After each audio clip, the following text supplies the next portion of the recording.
ইন্ডাস্ট্রিকে রক্ষা করার দায়িত্ব আপনাদের সবার। যে আমরা সবকিছুতে বাধাগ্রস্ত হচ্ছি। বেশ কিছু কর্মকাণ্ড আমাদেরকে খুব ব্যথিত করেছে, বিকজ আমরা তো আর্টিস্ট, আমরা সব জায়গায় এটাই আমাদের কর্ম, আমাদের রুটি রুজি এটার উপরেই চলে। বাট বিভিন্ন নিউজের মাধ্যমে জানতে পারলাম, আর্টিস্টদের মাধ্যমে জানতে পারলাম যে আমাদের আর্টিস্টরা এখন তো এমনিতেই সিনেমার সংখ্যা কম, তো সারা পৃথিবীর সমস্ত ধরনের আর্টিস্টরাই কিন্তু কিছু লাউঞ্জ করে, লাউঞ্জে উদ্বোধন করতে যায়, দোকান উদ্বোধন করতে যায়।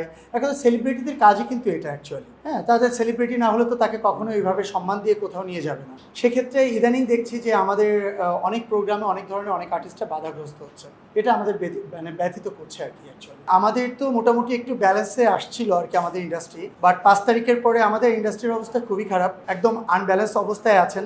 আসলে সত্যি কথা বলতে গেলে কি, সরকার যেই আসুক, যে দলই আসুক না কেন, তারা যদি নির্বাচিত হয়ে আসে হয়তোবা তার কাছে অনেক দায়বদ্ধতা থাকে, আমাদের অনেক আশা অনেক আকাঙ্ক্ষা তার কাছে থাকে, সেটা দায়বদ্ধতা থেকে যায়। কিন্তু এক্ষেত্রে আমার মনে হচ্ছে সেটা হচ্ছে যে আমাদেরকে কেউ দায়বদ্ধতা নাই, আমার কাছে তাই মনে হচ্ছে। কাউকে আমরা কিছু বলতে পারছি না।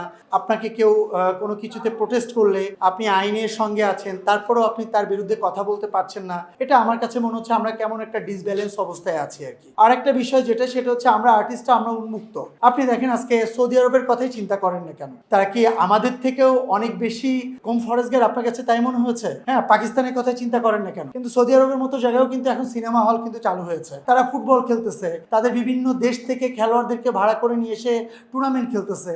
পাকিস্তান তো অনেক আগে থেকেই, পাকিস্তানের সারা পৃথিবীর ছবি ধরতে গেলে এখন রিলিজ হচ্ছে। তারা ওয়েব সিরিজ চলতেছে তাদের রেগুলার, তাদের বিভিন্ন টিভি সিরিজগুলো সারা পৃথিবীতে অনেক নাম করা টিভি সিরিজ সবই পাকিস্তানের। তা সেক্ষেত্রে তারা যদি উন্মুক্ত হয়ে তাদের যদি বিনোদন পদচারণা করতে পারে, তাহলে আমাদের বাংলাদেশে কেন নয়? আমরা কেন প্রতিটা পদে পদে বাধাগ্রস্ত হচ্ছি? তো এটা সত্যিই আমি প্রশাসনিক দায়িত্বে যারা আছেন তাদের কাছে আমরা আকুলভাবে অনুরোধ করব, ইন্ডাস্ট্রিতে আমরা কাজ করছি মানে যে ইন্ডাস্ট্রি আমাদের এরকম কিছু না। ইন্ডাস্ট্রিকে রক্ষা করার দায়িত্ব আপনাদের সবার, যারা উপর মহলে আছেন, যারা সরকারের তরফ থেকে যারা বড় বড় পোস্টে কাজ করছেন। আমার মনে হয় সবাইকে এদিকে এগিয়ে আসা উচিত। সবাই যদি এগিয়ে আসে, আমাদের ইন্ডাস্ট্রিটা হয়তোবা এবার টিকে যেতে পারে। যে আমরা সবকিছুতে বাধাগ্রস্ত হচ্ছি, আমাদের হল ওপেন করতে পারছি না, আমরা ওপেনলি কোথাও শুটিংয়ে যেতে পারছি না, আমরা আউটডোরে কাজ করতে পারছি না, কোনো আর্টিস্টরা কোথাও গিয়ে আপনার কোনো কিছু উদ্বোধন করতে পারছে না, তার আগেই তারা বাধাগ্রস্ত হচ্ছে। সো এটা কখনোই আমাদের কাম্য ছিল না, আমরা এটা কখনো কাম্য করি না। আমার মনে হয় সরকারের ঊর্ধ্বতন কর্মকর্তা যারা আছেন, এই ইন্ডাস্ট্রি সবার, আমার মনে হয় সবার এটার জন্য সামনে এগিয়ে আসা উচিত।